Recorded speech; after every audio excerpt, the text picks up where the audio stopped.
ভাই আমাদের কাছে কোনো কার্ড নাই। আপনারা সবাই ভাই বোনেরা আমাদের কার্ড।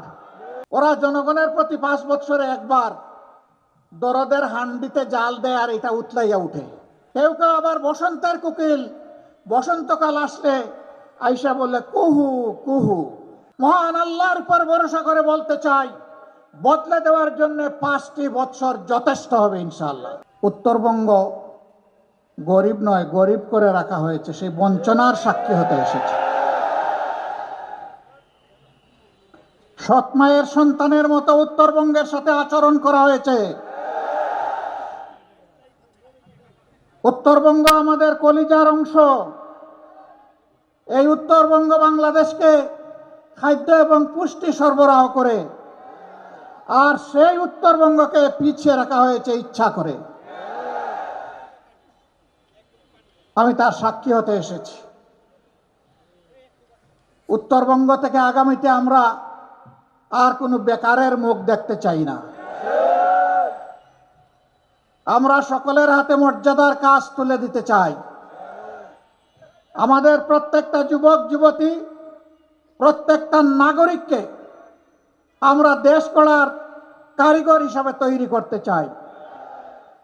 গোটা উত্তরবঙ্গকে কৃষিভিত্তিক শিল্পের রাজধানী বানাতে চাই। বন্ধ চিনিকল খুলে দিতে চাই। শ্রমিকদেরকে কর্মক্ষেত্রে আমরা ফিরিয়ে নিতে চাই। ভাই আমাদের কাছে কোনো কার্ড নাই। আপনারা সবাই ভাই বোনেরা আমাদের কার্ড। আপনাদের বুকে আমরা একটা ভালোবাসার কার্ড চাই। আপনাদের সমর্থন, দোয়া, ভালোবাসা দিয়ে আগামীতে বেকার এবং দায় দয়া মুক্ত একটা বাংলাদেশ আমরা করতে চাই। কারো দয়ার পাত্র হয়ে বাংলাদেশের কোন এলাকার মানুষ বসবাস করবে তা আমরা দেখতে চাই না। কে কার উপর দয়া করে জনগণের ট্যাক্সের টাকায় পরের ধরে পথধারী, এ আমরা করব না। আমরা যুবকের হাত শক্তিশালী করব ইনশাআল্লাহ। আমরা যুবতীর হাতও শক্তিশালী করব ইনশাআল্লাহ। পরিবার যেমন নারী পুরুষের সমন্বয়ে গড়ে উঠে সমাজের সবচেয়ে ক্ষুদ্র এবং সমাজের ভিত্তি হিসাবে পরিবার যেমন গড়ে উঠে, আমরা নারী পুরুষ মিলে বাংলাদেশকেও গড়ে তুলব ইনশাআল্লাহ।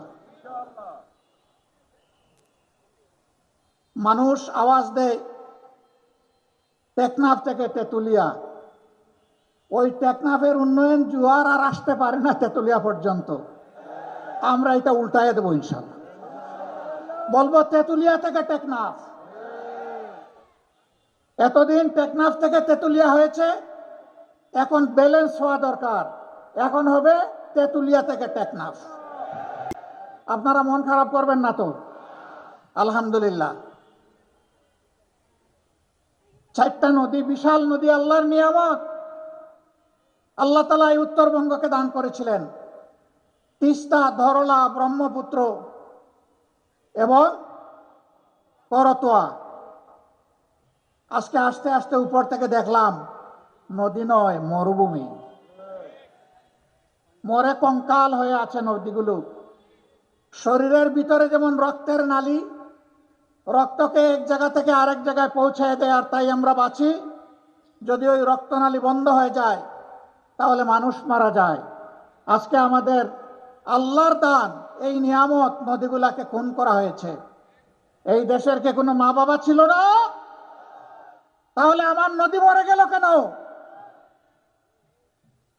ওরা জনগণের প্রতি 5 বছরে একবার দরদের হান্ডিতে জাল দেয় আর এটা উতলাইয়া উঠে। বাকি 4.5 বছর ওদেরকে আর হারিকেন জ্বালাইয়া খুঁজে পাওয়া যায় না। কেউ কেউ আবার বসন্তের কোকিল, বসন্তকাল আসলে আইসা বলে কুহু কুহু। এরপরে এদেরকে আর খুঁজে পাওয়া যায় না। উড়ে আসে, জুড়ে বসে মানুষের সাথে, তৃণমূলের সাথে, গরিব দুঃখীদের সাথে এদের কোনো সম্পর্ক নাই। আমরা এই রাজনীতিকে ঘৃণা করি। আমরা ছিলাম, আমরা আছি, আমরা থাকবো ইনশাআল্লাহ। দেশবাসীকে ফেলে চরম দুঃখ বিপদের সময়েও কোথাও আমরা যাইনি। আগামীতে প্রিয় দেশবাসী, আপনাদেরকে ফেলে আমরা যাব না। জীবনে মরণে একসাথে লড়াই করব ইনশাআল্লাহ। প্রিয় বাংলাদেশকে গর্বের বাংলাদেশ হিসাবে আমরা গড়ে তুলব। আপনারা দোয়া করবেন।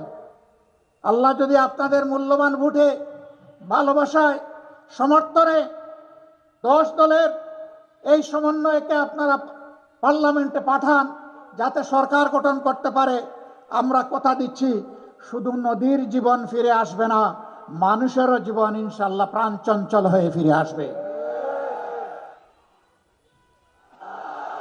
আমরা এই উত্তরবঙ্গের চেহারা মহান আল্লাহর উপর ভরসা করে বলতে চাই, বদলে দেওয়ার জন্য 5টি বছর যথেষ্ট হবে ইনশাআল্লাহ।